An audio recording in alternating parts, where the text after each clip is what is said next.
Hello students, welcome to the Gyan Ganga Academy's interactive classes. यह हमारी हिंदी की पाठ्य पुस्तक रिमझिम भाग 4 है और आज का हमारा टॉपिक है पाठ 11 पढ़क्कू की सूझ। ये एक कविता है जो लिखी है कवि श्री रामधारी सिंह दिनकर जी ने। किन्होंने? श्री रामधारी सिंह दिनकर जी ने।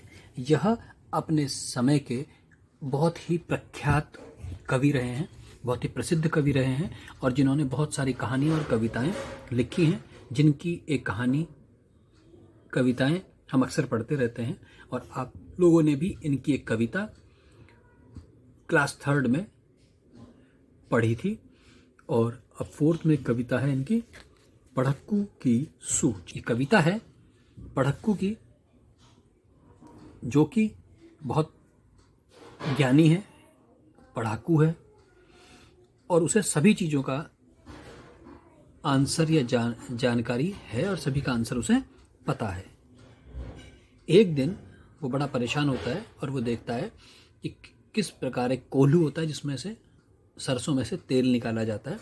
तो कोल्हू के मालिक के पास जाता है और वहाँ देखता है कि कोल्हू में क्या होता है कि बैल जो होता है कोल्हू को घुमाते रहते हैं गोल गोल गोल गोल, और ये जो कोल्हू होता है ये बीजों को पीसकर तेल निकालता रहता है।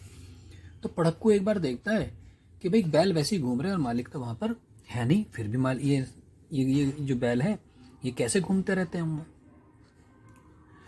तो वो बैल के मालिक से बात करता है और जब बात करता है तो उसे क्या जवाब मिलता है वो हमें इस कविता को पढ़कर ही अच्छे से मालूम चलेगा। तो चलिए पढ़ते हैं ये कविता, जो कि लिखी है रामधारी सिंह दिनकर जी ने और कविता का नाम है पढ़क्कू की सूझ। सूझ मतलब समझ। पढ़क्कू की सूझ। चलिए पहले एक बार कविता पढ़ लेते हैं और उसके बाद इसे धीरे धीरे समझेंगे। राइट। एक पढ़क्कू बड़े तेज थे, तर्कशास्त्र पढ़ते थे, जहां न कोई बात वहां भी नई बात गढ़ते थे। एक रोज वे पड़े फिक्र में, समझ नहीं कुछ पाए, बैल घूमता है कोल्हू में कैसे बिना चलाए। कई दिनों तक रहे सोचते, मालिक बड़ा गजब है, सिखा बैल को रखा इसने, निश्चय कोई ढब है। आखिर एक रोज मालिक से पूछा उसने ऐसे, अजी बिना देखे लेते तुम जान भेद ये कैसे। कोल्हू का यह बैल तुम्हारा चलता या अड़ता है, रहता है घूमता, खड़ा हो या पागुर करता है। मालिक ने यह कहा, अजी इसमें क्या बात बड़ी है, नहीं देखते क्या गर्दन में घंटी एक पड़ी है। गर्दन में घंटी एक पड़ी है, जब तक यह बजती रहती है मैं ना फिक्र करता हूँ, हाँ जब बजती नहीं दौड़कर तनिक पूंछ धरता हूँ। कहा पढ़क्कू ने सुनकर, तुम रहे सदा के कोरे, बेवकूफ मंतिख की बातें समझ सकोगे थोड़े। अगर किसी दिन बैल तुम्हारा सोच समझ अड़ जाए, चले नहीं बस खड़ा खड़ा गर्दन को खूब हिलाए। घंटी टुन टुन खूब बजेगी, तुम ना पास आओगे, मगर बूंद भर तेल सांझ तक भी क्या तुम पाओगे। मालिक थोड़ा हंसा और बोला कि पढ़क्कू जाओ, सीखा है यह ज्ञान जहाँ पर, वहीं इसे फैलाओ।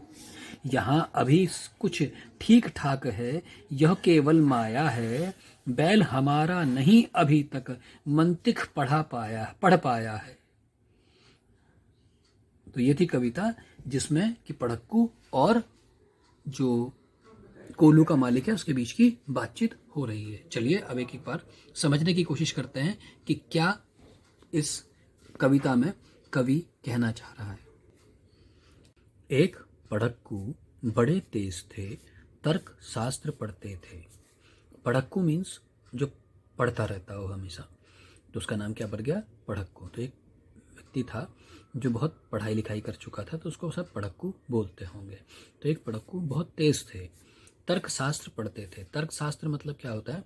जो हर किसी बात का कुछ ना कुछ आंसर या उत्तर ज़रूर होता है, जिसके पास किसी ना किसी बात का कोई ना कोई तर्क कि हाँ भाई ये ऐसा क्यों होता है, ऐसा कैसे होता है।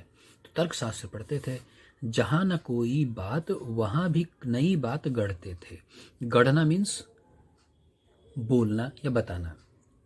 तो कहता है जहाँ कोई बात नहीं भी होती थी ना, वहाँ भी कोई नई बात बता दिया करते थे या उसके लिए बना दिया करते थे। एक रोज वे पड़े फिक्र में, समझ नहीं कुछ पाए, बैल घूमता है कोल्हू में, कैसे बिना चलाए।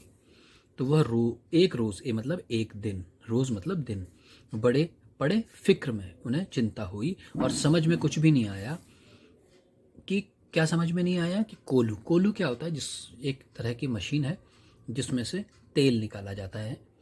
सरसों आपने सुनी होगी, फसल होती है, उससे बीज निकलता है और उससे फिर कोल्हू में ले जाकर उससे तेल निकालते हैं।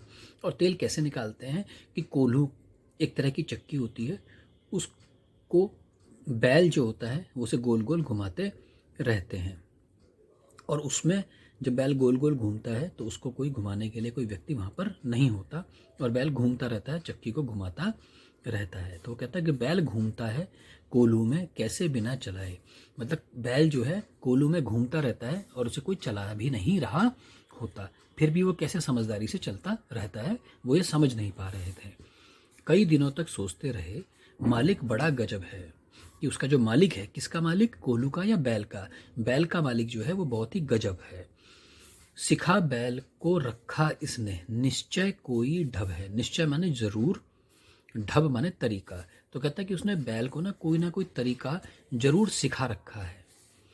आखिर एक रोज मालिक से पूछा उसने ऐसे, आखिर एक रोज, वही आखिर में एक दिन उसने मालिक से पूछ ही लिया, अजीब बिना देखे, कि भाई तुम देखते भी नहीं हो उसको, लेते तुम जान भेद ये कैसे, कि तुम बिना देखे ये भेद मतलब रहस्य या ये बात कैसे जान लेते हो, क्या कैसे जान लेते हो कि कोल्हू का है यह बैल तुम्हारा, चलता या अड़ता है।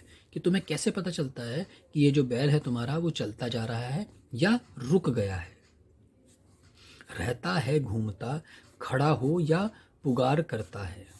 तो कहता कि वो घूमता रह रहा है कि खड़ा हो गया है या खड़ा होकर जुगाली, पुगार मीन्स होता है जुगाली करना। जुगाली क्या होती है कि आपने कई बार देखा होगा कि गाय या भैंस क्या होती है, वो खाली बैठी होती है और अपना मुंह चला रही होती हैं, उसे जुगाली करना कहते हैं। उस समय वो क्या कर रही होती हैं कि जब गाय या भैंस या बैल जो इस तरह के जानवर होते हैं, ये घास फटाफट फटाफट खा लेते हैं और अपने पेट में भर लेते हैं, और जब भी आराम से बैठे होते हैं तो वापस उस घास को अपने मुंह पे लाकर उसे धीरे धीरे चबाते रहते हैं। तो उसे बोलते हैं जुगाली करना, जब आराम से बैठकर वो घास को चबा रहे होते हैं। तो कहता है कि तुम्हारा जो जो बैल है वो घूम रहा है, खड़ा है और खड़े खड़े जुगाली कर रहा है, तुम्हें कैसे पता चल जाता है। मालिक ने कहा, अजी इसमें क्या बात बड़ी है। ये कहता है कि इसमें कौन सी बड़ी बात है, नहीं देखते क्या गर्दन में एक घंटी एक पड़ी है। कहता था इसमें आश्चर्य वाली क्या बात है, आपको दिखाई नहीं दे रहा कि जो बैल है उसके गर्दन में एक घंटी मैंने बांध रखी है। तो घंटी से क्या होता है, वो बताता है कि जब तक यह बजती रहती है, जब तक गले की घंटी जो बैल की है वो बजती रहती है, तो मुझे कोई फिक्र, मुझे कोई चिंता नहीं होती है। हाँ, जब बजती नहीं, जब ये बजती नहीं है तो मैं दौड़कर तनिक मतलब थोड़ा सा पूंछ धरता हूँ, पूंछ हिला देता हूँ या पूंछ को छेड़ देता हूँ। पूंछ छेड़ देता हूँ, उससे क्या होगा, फिर जो बैल है वो फिर से चलने लगता है। यानी कि जब तक घंटी बजती रहेगी तब तक तो उसका मतलब यह है कि बैल चल रहा है, और जब घंटी बजनी बंद हो गई तो मालिक को पता चल जाता है कि बैल अब चल नहीं रहा है, और वो क्या करता है, आकर उसकी पूंछ को हिला देता है। कहा पढ़क्कू ने सुनकर, तुम रहे सदा के कोरे। सदा मीन्स हमेशा, कोरे मतलब बुद्धू। वो कहता है कि वो पढ़क्कू बोलता है ये सुनकर कि भाई तुम तो हमेशा ही बुद्धू रहे हो, बेवकूफ़ गधे। वो कहता है कि भाई बेवकूफ़, मंतिक, मंतिक मीन्स होता है तर्कशास्त्र या दिमाग या बुद्धि। कहता है कि बुद्धि या तर्कशास्त्र की बातें समझ सकोगे थोड़े, कि तुम्हें समझ में थोड़ी आएंगी इस बात की, ऐसी बातें दिमाग की बातें, तर्कशास्त्र की बातें तुम्हें समझ में नहीं आएंगी। अगर क्यों नहीं आएंगी, कैसे नहीं आएंगी, ये देखिए वो आगे बोलते हैं कि अगर किसी दिन बैल तुम्हारा सोच समझ अड़ जाए कि अगर किसी दिन तुम्हारा बैल जो है समझ जाए इस बात को, सोच जाए और अड़ जाए, वो ना चले, रुक जाए, चले नहीं, बस खड़ा खड़ा ही अपनी गर्दन को खूब हिलाता रहे। अपनी गर्दन को हिलाता रहेगा तो क्या होगा, घंटी बजती रहेगी और खड़ा रहेगा एक जगह पे, और मालिक को लगेगा कि वही वो घूम रहा है। ऐसा अगर हो जाए तो क्या होगा, घंटी टुन टुन खूब बजेगी, घंटी तो खूब बजेगी और तुम ना पास आओगे, और तुम भी पास उसके नहीं जाओगे क्योंकि तुम्हें घंटी की आवाज़ आ रही है। मगर बूंद भर तेल सांझ तक भी क्या तुम पाओगे। कहता है मगर अगर वो बैल खड़ा रहेगा तो शाम तक, सांझ मीन शाम तक, एक बूंद की तेल भी क्या तुम्हें मिल पाएगी। यानी कि जो कोल्हू तो चल ही नहीं पाएगा और आपको ऐसा लगेगा कि कोल्हू चल रहा है क्योंकि घंटी बज रही है। मालिक थोड़ा हंसा और बोला कि पढ़क्कू जाओ। मालिक हंसता है उस पढ़क्कू की बात सुनकर और उससे कहता है कि चलो चलो तुम जाओ यहाँ से, सीखा है यह ज्ञान जहाँ पर कि तुम्हें यह अकल या जो बुद्धि जहाँ से आई है वहीं से फैलाओ, तुम उसको वहीं पर फैलाओ, मुझे मत समझाओ। क्यों, यहाँ सभी कुछ ठीक ठाक है, कि यहाँ अभी सब कुछ ठीक ठाक है, यह केवल माया है, यह सिर्फ तुम्हारे सोचने की बात है। बैल हमारा नहीं अभी तक, जो हमारा बैल है ना वो अभी तक मंतिक पढ़ पाया है, अभी तक वह तर्कशास्त्र की बातें नहीं पढ़ पाया है, मतलब उसमें इतनी बुद्धि नहीं है, उसमें अक्ल की बातें ऐसी वो नहीं करता कि वो इस तरीके से खड़ा हो जाए और अपनी गर्दन हिलाता रहे।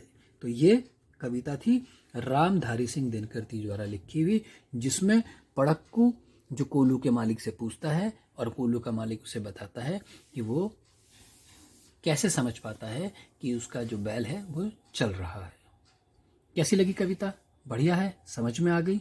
चलिए अब कुछ अभ्यास प्रश्न हैं इसके, उसे भी करते हैं।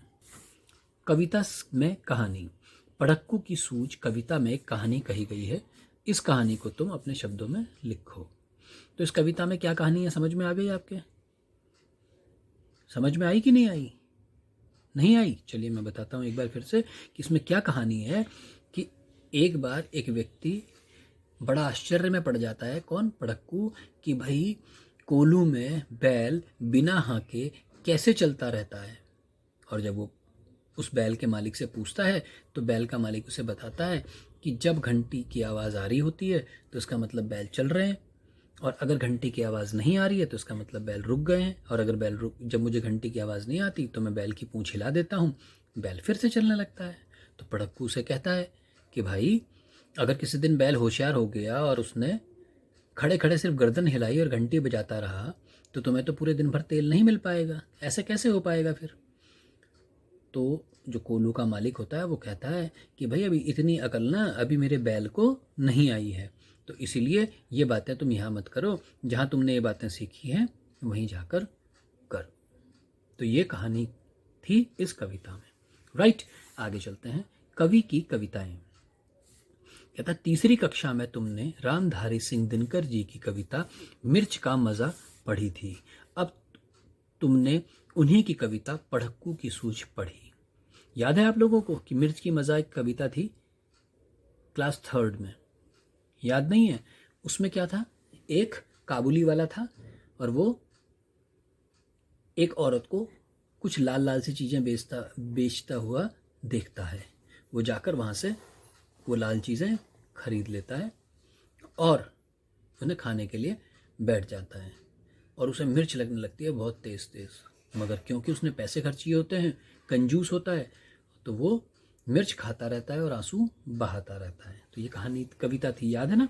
अब वो कहता है कि दोनों में से कौन सी कविता पढ़कर तुम्हें ज़्यादा मज़ा आया, चाहो तो तीसरी की किताब फिर से देख सकते हो।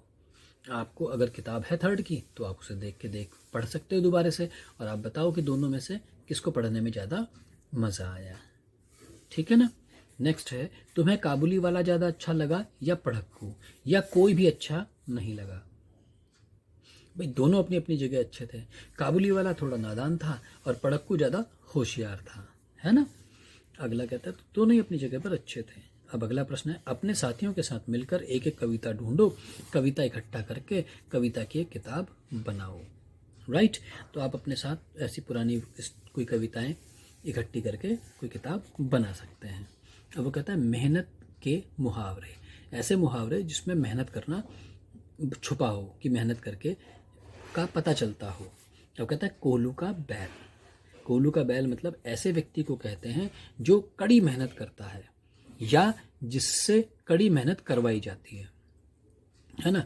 मेहनत की कोशिश से जुड़े कुछ और मुहावरे नीचे लिखे हैं, इनका वाक्यों में इस्तेमाल करो। कौन से? दिन रात एक करना, वही बड़ी मेहनत करना। पसीना बहाना, इसका मतलब भी मेहनत करना होता है। और एड़ी चोटी का जोर लगाना यानी खूब मेहनत करना। तो ये सारे के सारे कोल्हू का बैल, दिन रात एक करना, ये सब क्या है? मेहनत वाले मुहावरे हैं। तो कोल्हू का बैल, अब कोल्हू का बैल के लिए क्या होगा कि यह व्यक्ति जिस काम में लग जाता है तो कोल्हू के बैल की तरह लग जाता है। पहला वाक्य। दूसरा, दिन रात एक करना, है ना। तो अब इसमें क्या हो सकता है कि रमेश ने कक्षा में फर्स्ट आने के लिए दिन रात एक कर दी, है ना। दूसरा क्या है? पसीना बहाना। किसान अपने खेत में अच्छी फसल के लिए दिन रात अपना पसीना बहाता है, राइट।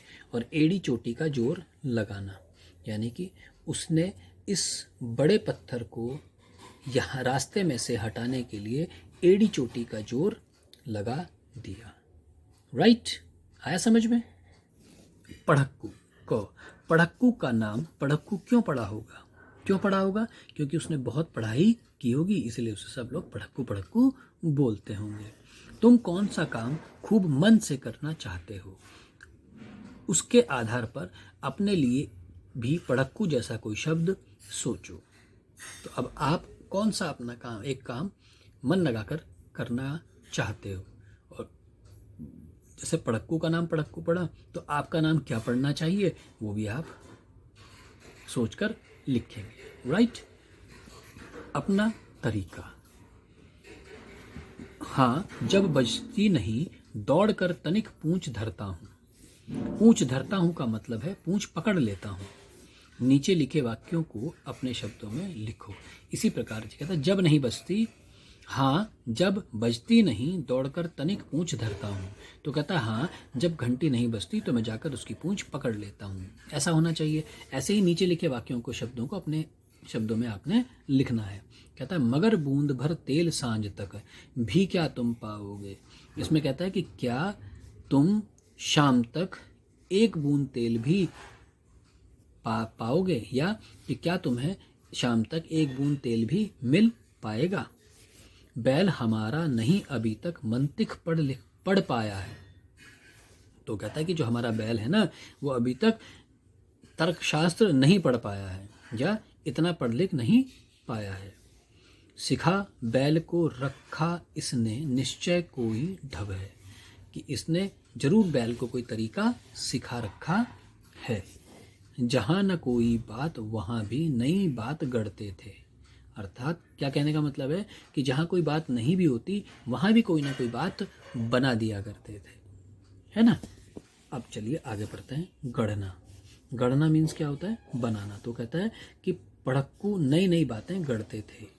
बताओ ये लोग क्या क्या गढ़ते हैं, क्या क्या बनाते हैं। सुनार सोना गढ़ता है, लोहार लोहा गढ़ता है, ठठेरा बर्तन गढ़ता है, कवि कविता गढ़ता है, कुम्हार मिट्टी गढ़ता है, या है ना, और लेखक क्या गढ़ता है?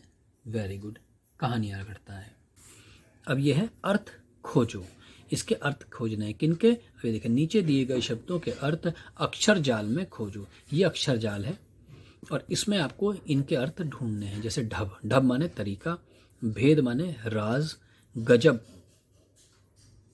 ऐसे ही मंतिक मतलब तर्कशास्त्र, और छल माने धोखा, है ना। गजब माने हुआ कमाल, राइट। तो अब चलिए पढ़ते हैं ढब। ढब माने क्या होता है? तरीका। अब देखो कहाँ लिखा है?